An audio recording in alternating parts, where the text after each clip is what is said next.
Imagine a world where our cars actually talk to us on a daily basis. Every run, tell us how they feel and, most importantly, what we should do to fix them, or at least make them better, faster, stronger, more efficient. You might think that this only exists in fancy schmancy race car scenarios, but you would be wrong. Very actually. Because if you own a Castle Creations electronic speed controller, this is current reality for you, for all of us. In today's video, I'm going to teach you guys how to decipher what your car has been trying to tell you for quite some time now. I'm going to assume that the YouTube algorithm did its job fairly and you're already a Castle Creations user or at least an RC fanatic that is about to be at some point. On the same breath, I'm going to assume that you already visited castlecreations.com and downloaded Castle Link to your PC. Sorry guys, no Mac version at the time of this recording. Sucks, I know. I'm also going to assume that you already visited castlecreations.com and ordered yourself a nice Castle Link adapter. That's a ton of assuming, but if I'm right about it all, let's begin. Now once Castle Link is open, it's going to have two red dots over here. Obviously, when you connect your USB, sorry about that,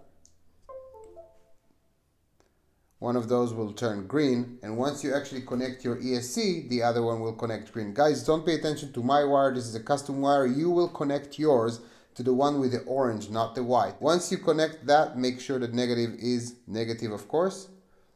This will turn green versus red, and you'll have two greens, and the software will actually launch. Okay, now let's go through a couple of things. The first thing you're going to do is go to software and make sure you have the latest firmware. This is important.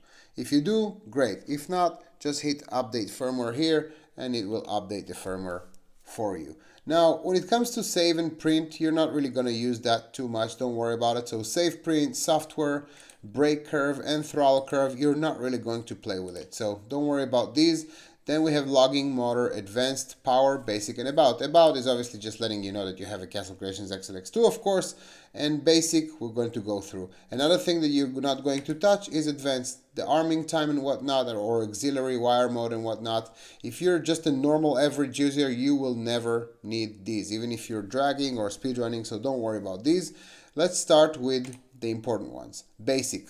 Now, for cutoff voltage, if you're speedrunning, you want it at no cutoff. Pretty much what it does, it asks you if you want the ESC to cut power if the LiPo voltage goes below a certain point. Now, normally you do, but the problem is that with speedrun, we're using so much load on the batteries, the voltage will go below the actual threshold and it will actually cut you. So what you want to do for speedruns is no cutoff. What's important to remember though is that it will actually allow you to drain your battery all the way to the end. So obviously with speedrun you're not going to drain a full pack, but if you're actually bashing with a car and you forgot that it's a no cutoff, it's not going to give you any warning. It's just going to suck your LiPo dry and possibly actually damage it. With reverse or without, obviously you can decide if you want reverse or not. BEC voltage, your default is 5.5 volt, but you want it as high as you can, simply because the more voltage, the more power to your system, the faster your servo moves and the more reception you got, because your receiver can actually enjoy that energy to transmit. But some servos and some receivers goes only up to 5.5 or 6 volts or 7.4. So check your user manual, whatever your servo plus receiver can actually withstand, put it at the highest voltage possible. So if your servo and receiver will take 7.4 volts, for example, obviously change it to 7 or 7.5, you're still fine. So voltage here on your BEC should be as high as you can, following obviously the guidelines of your receiver and your servo. Now you can disable idle beeps or disable error beeps or disable data log full. I don't disable them because I want to know exactly what's going on with my ESC. Brake amount, most scenarios you'll be at 50%. In most scenarios. So leave it at 50. If you feel that your brake is not enough, obviously you can change it to higher percentage. Obviously the higher the percentage, the higher the brake. Drag brake, 0 of course, unless you're crawling or whatnot, but you really don't need that, or you're doing drag. So with drag, guys, you might want to have drag brake. It's obviously whenever you let go of the throttle, it will start braking for you. For speedruns or any other scenarios, obviously you're not touching it, it's on 0, disabled. So this is for basic. Every time you change settings, don't forget to update. So let's just change the setting. Let's we increase the voltage here to like 6. Now we can actually update and it will actually send the command to the ESC, and the ESC will remember that we changed those settings. So this, when it comes to the basic tab, we followed through everything. Power. Now, start power, most scenarios you use low. I've never needed to do medium or high with my speedruns. Maybe the drag guys are changing it, I don't know. Low is more than enough. I don't know what Castle was thinking actually to even allow this option. Even on low, you have brute force always. So max power, this is a big one. For example, the FG that I've built for the other dude the other day, it had too much power and it literally destroyed itself. So I actually limited to 80% or 90%. Obviously you want it at 100 all the time because you want to have 100% of power, but you have the option to actually limit your system. And it was actually pretty substantial. At 100%, the FG, which is a fifth scale, a super heavy car, took about, I would say probably 500 amps. We lowered it to about 80%. The car drove great and never passed like 120, 130 amps. So that was great. But for whatever it's worth, for what we're here today, speedruns, 100% great. Reverse percentage, really up to you. I limit most of my reverses to 25. So reverse, even if you hit it by mistake, is not more than 25% power. Don't forget, we just changed something. We have to hit update. All right, that's great. And punch control, I've never really used it. I did a couple of times just to try it. You never have to use it. So 0, disabled, life's good, everyone's happy. Let's go to motor. Motor direction, you can choose either normal or reversed. They actually put it here. Now, obviously, you can change it on the ESC and flip between the A, B, or C wires, but you can actually change the motor direction here on the software. So that makes it pretty simple to use. If you have a nice build and your A, B, C wires to your motor is really nicely tucked and already shrinked and organized and everything, and you don't want to switch between them, you can actually switch the direction here in the ESC in motor direction. Let's actually put it at normal. Motor type, obviously Smart Sense or brushed. Most of you guys will never touch that and leave it just as it is like that. Timing, most of users will keep the timing at 10. It really depends on you have a D wind or a Y wind. Most of you guys will operate on 10 degrees. If you know that you have to change it, let's just say you're using a certain D-wind motor, which is like a fifth scale, like a 5670 or 5680.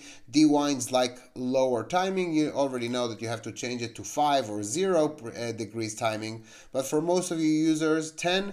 If you want to really squeeze every bit of a Y motor, you're going to go down to custom and change that to 12. Y motor, 12 will be the max for timing degrees here. But for now, you're going to leave it just normal on default, 10. Most of my speedruns, even 160, 170 and more mile an hour, timing was just 10 degrees. So that was fine. Motor temperature cutoff, it's really up to you. If you want your motor, your ESC to sense your motor temperature and to cut power at a certain temperature, I leave it disabled just simply because I do only one run. I put the battery in, I rip, I bring it back and I shut it off. So I already know that I'm not going to exceed my motor temperatures, of course. So disable, 10, direction normal. Like we said, we have to hit update every time for the ESC to remember. Now you don't have to hit update on every tab you're going. You can actually change setups in all the tabs and then hit it once, but I just do it right now just so we remember. Now to the most important part, logging. Once we log, we can actually clear the data log, all the logs that we actually, the data that we already logged, or we can download it to the computer. All the data you want to actually log have to be with a check mark. If not, it's not going to record or save anything. The sample frequency is at 5 samples a second. If you're a speedrunner and you really need a super tight resolution of reading, surely you can change it to 10. I mostly change it to 10 in my cars just so I have a much tighter resolution at 10 hertz. 10 hertz means that it's going to sample the run 10 times a second. The problem is that it lowers the time that you can actually store. So at 10 it gives you about 9, and I think 5 is like 16 minutes or 18. Yeah, so 18. At 5 samples a second, it will give you 18 minutes of recording. For now, we're going to change it to 10, and we're actually going to update. Automatic data reset, it's completely up to you if you want it to reset or not. But for whatever it's worth, let's actually download the logged data. Okay, now that we have the software open, we're actually going to go full screen. Obviously that looks like a zoo, but I promise that in a minute you'll see and know exactly what is what. The first thing I want you to pay attention here is this line here. So those are all the parameters. We can elect to cancel each and every one of them just so they're not on our graph. So it's a lot easier to see what we're doing. So right now, obviously, it's only the voltage. So this is our voltage. As you can see in every run, this shows us what run was actually very serious, because the more voltage sag, it means that we pulled more amps. Now we can start adding things. Now, normally you're not going to do that. Normally what's going to happen is all these are going to be pressed anyway, but let's add them one by one just so we can see what happens. So we're going to add ripple, and we're going to add current, and we're going to add wattage, and we're going to add temperature, RPM, throttle in, power out. That's pretty much it. Those are all the parameters that we actually want to analyze. Amp hours, auxiliary mode, BEC voltage, and motor temperature, sure you can, but for now we're going to leave them out of the picture just so it's a lot easier for us to actually analyze what's what.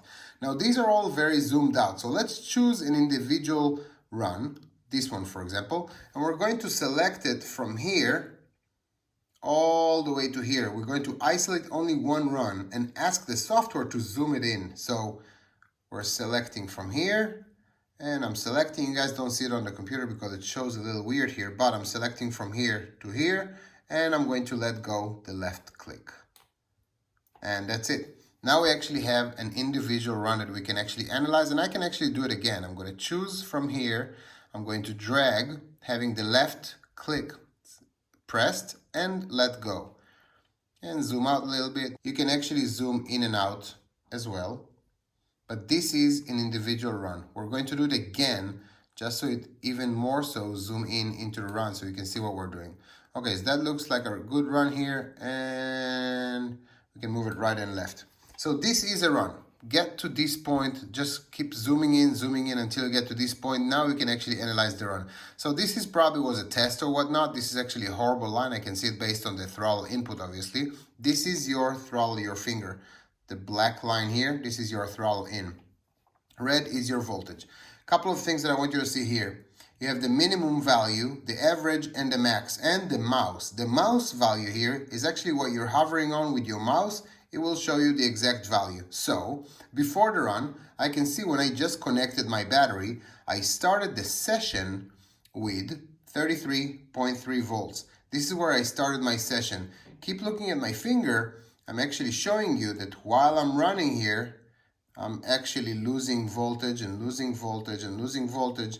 The peak or the bottom of me losing voltage was 26 volts. So while I was running, when I was asking the most amount of amperage, it was actually dropping to 26, but we'll get to that. So what can we see here? Voltage is the red line. We can see the voltage and then it goes back up. Throttle input, this is the black line. This is exactly how we press the trigger. Just a little bit more, we let go, a little bit more, let go. This was probably a test or whatnot, even though I did reach 100%. And how do I know if I reach 100%? And this is how we know if our ESC is calibrated right. We're going to hover our mouse on this black line that was full throttle for about probably a second or two. And I can see that I have 100% on power out. It tells me that this section, this horizontal black line was 100%, so I was actually pressed all the way. Now we can see our amperage, which is current, which is the green line. Let's actually get rid of wattage, and let's get rid of temperature, and let's get rid of my power out, just so it's easier for you guys. Again, I'm just trying to show you guys, for people that have never seen a data log, something that will actually make sense to you guys. Okay, let's zoom out. So now we only see voltage, ripple, current, RPM, and throttle. So this is our voltage. Let's zoom it in a little bit more. So I'm going to select this area. And now we can see only voltage, throttle input, that's the black line, and amperage. Amperage will be the green line. Now we only choose RPM here, so we can see the RPM, but the rest is out. So we can see voltage here, black is the throttle, green is our amperage, and brown is our RPM. So this shows us exactly what happened in the run, for example. Now, once you get more and more experience with it, you're going to add wattage and temperature and whatnot. But for now, and power out, of course, just to see that you're calibrated properly. But for now, let's stick with those. I know it sounds very, very complicated. I'm doing my best to kind of explain it for people that never seen it. And it's rather hard because I have to repeat myself many, many times. But it is what it is. So we started a run here. Our voltage, let's hover with the mouse. How do we actually analyze our run? We started it here. We started with 33.4 volts. Then we pressed the throttle more and more and more and more and more until we got to about 100%. Obviously with perfect pass, and this is the line I'm showing all the time, it's one perfect line here. But this was probably a test or something. I can see that I let go substantially before the run, so I was probably testing something here. But I can see that at this area, for example, I was asking for the most amount of load here. And you can see on the amperage, a huge spike. And this is why we're always saying, press gently and very smoothly, because every little peak, for example, this peak right here in throttle input, you see that little peak here? Look how much it cost us in amperage here. A lot. Amperage spike. And if you see the voltage, it actually dropped here. So every time you will actually press your, squeeze your throttle, just a little bit too quick, exactly like happened here, you will actually load the system a little bit too much. You'll have a spike of amperage, your voltage will drop a little bit. And you can see that happen all the time accordingly. Same thing here. Let's just get rid of the mouse just so we can see it better. Same thing with this black line here. I gave it just a little bit more throttle. I'm obviously exaggerating just so you guys can see what I'm doing here. But I just gave it a little bit more throttle. Instead of a smooth line, I gave it a little hit. It cost me with a certain amperage spike. This is the green line. And obviously cost me with voltage. Let's actually add, we actually have RPM here. Voltage drop here. See what happens to the RPM? It's this section right here. We lost, that's the brown line, of course. We lost some RPM. So the amperage spiked and the RPM actually went accordingly a little down. And then obviously it recovered. It recovered when the voltage recovered. Right here. The voltage was recovering after that hit, which was not as smooth. Then the RPM went up. And of course, then it dipped again because I did the same, and then it went up again. So you can see the RPM is the brown line here. You can see how the RPM starts, go down, up, down, up, down, up. This is a horrible line. This is something you never want to see. You never want to see your throttle input like so, not as straight and linear, because that cost us with amperages and voltage drops. Eventually, the RPM will get to about their plateau, but the way there is just going to be a lot dirtier, and it's just going to take longer, and it's not going to peak as high as it would be if you were super, super smooth and kept your voltage drop to a minimum. Let's choose a different run. Let's choose what looks strong here. Let's just take this one, okay? So I'm selecting from this point. I'm left clicking the mouse and I keep it held until I get here, and then I let go. Let's do it again. For some reason with this computer it doesn't show it like it needs to show it, but it is what it is. And then I can actually select it again. So I'm going to go to about this area here. I'm going to left click, I'm going to hold it, drag it, and when I get here I'm going to let go. Okay, here we go. Great. So this is a run with perfect pass. Great. So I was probably testing a system without perfect pass, and then I installed perfect pass. I just don't remember because this is an older ESC. But this is a great opportunity to actually see a run with perfect pass. So everything is different. Obviously, like we said, the black line is our throttle line. Perfect pass will not intervene with the first 15% of the run. So you can see it here gently going upwards. So it gave us 15% about, and then, in this one was actually 9%. In this configuration, you can see it on the power out, of course, like we said. Power out will show us what our throttle is doing. So about 10%, 11%, and then it slowly climbed beautifully and smoothly to about our 100%. And once we're here with the mouse, we can actually see 100% here. So this is a run with perfect pass, and you can see that our voltage drop is a lot more linear. We don't have those spikes. Also, you can see that our amperage, which is the green line, doesn't have those dirty spikes. It goes very, very, very, very smoothly. Now, guys, this video is not a commercial for Perfect Pass. It was for Datalog. But yes, Perfect Pass does do all of that. So it is what it is. Purple will be the temperature. So we can see the temperature here after the run and while we're running, increasing just a little bit, going up a little bit, and it stays about 100 Fahrenheit and then goes down. This was not a strong pass. It was, as you can see here, at the peak, it was about 344 amps. So we can see what was the peak of our pass. So we started the run here, we throttled it with perfect pass, so we just went full throttle. It gave us the initial 15%, and then it climbed and climbed and climbed. Voltage obviously dropped, like it will always drop, but not as much with perfect pass. The voltage dropped here, amperage spiked here, and here we held full throttle, not for long. Now let's actually see how long we held full throttle for. So we can actually zoom in more. This is in seconds. So if you have 64 and 65, this is a full second. So I can see that I only held throttle here for, let's call it third of a second. We had 1664 in seconds, 1665 in seconds, and I can see here on this black line that I held 100% for about third of a second.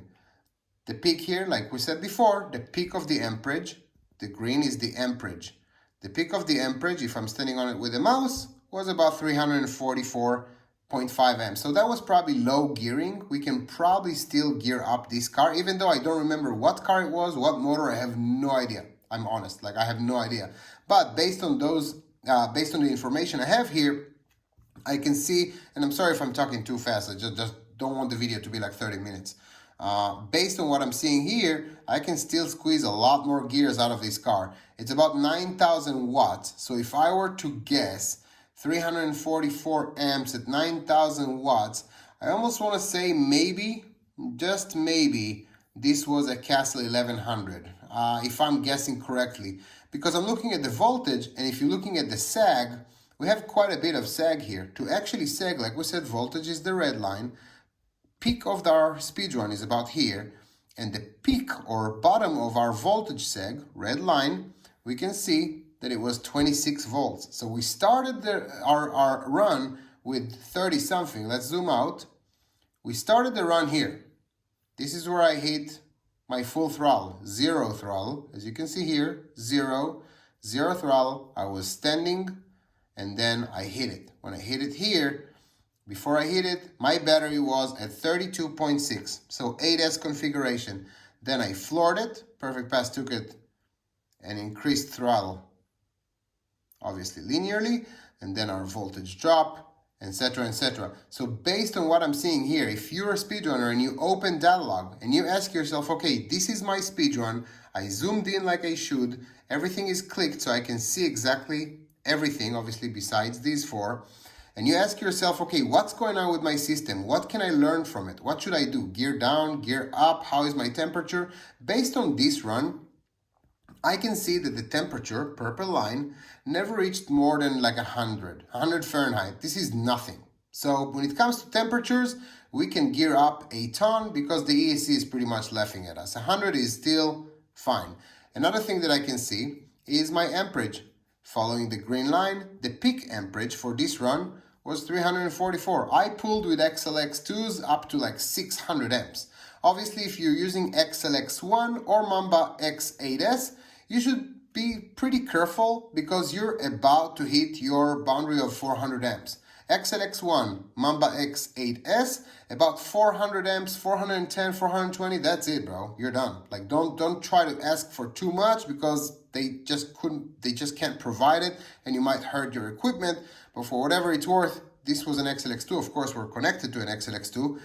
This is nothing. Like, you can go a lot more. So that was probably like 130, 140 mile an hour run. And we can actually gear it up a lot more. What I can tell though is that voltage actually sagged a little bit more than I want to. That's a little bit too much To actually sag to 26 volt only on 344 amps, that tells me that that battery wasn't as good. It was either older or it was just a daily bashing battery, maybe like a Genzace or China Hobbyline, great batteries, but under load, they didn't held as much. Usually with like a good warmed up SMC, at that amperage, you will probably see 27.5, 28 volts here, not 26. So that's a little bit too much sag, but hey, we don't really know exactly what battery it was, and I obviously don't remember. Like I said, this XLX was in one of my drawers, and I just pulled it for this demonstration. So this is what we see when it comes to our data log. Obviously, we can see the wattage, and we can actually change that to horsepower if we want to. Another crucial important thing that I want you guys to know, it's actually recommended to do before you zoom in and isolate the run and everything.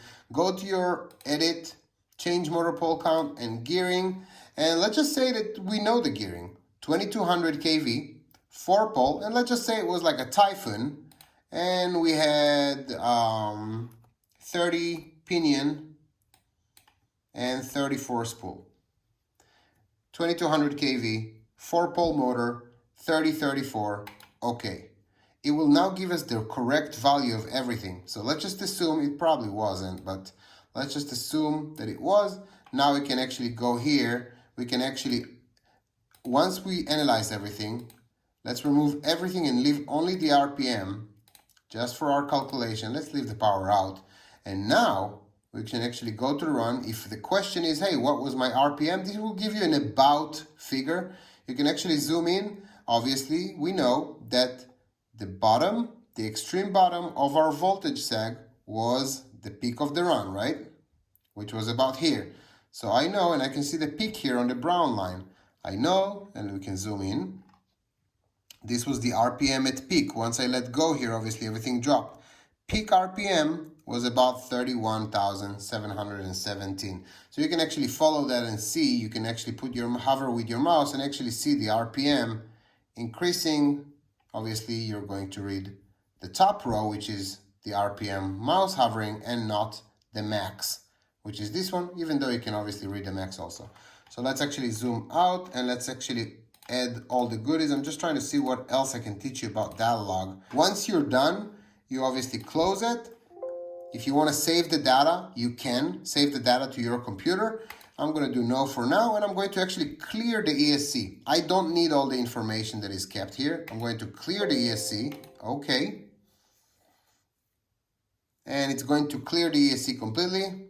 That's pretty much it. And now I'm actually ready for another run. Make sure that these are pressed. Everything you want your ESC to remember and record have to be checked. And obviously update if you change anything. I gotta tell you guys, I sure do enjoy making the cool build videos or the speedruns a lot more than these. These ones are more like a long and maybe boring, dry video with a lot of raw data. So hopefully that helps. Just too many of you guys asked me to actually make that video, and too many of you guys wants to know how to use data log. So hopefully that helps. If you think I did a great job, make sure you hit the thumbs up. That sure helps the algorithm understand that I'm worth them. If you're not part of the family already, consider subscribing. Completely up to you. I'm Ross Schifrin. I, again, surely appreciate your time, and I'll see you in the next video.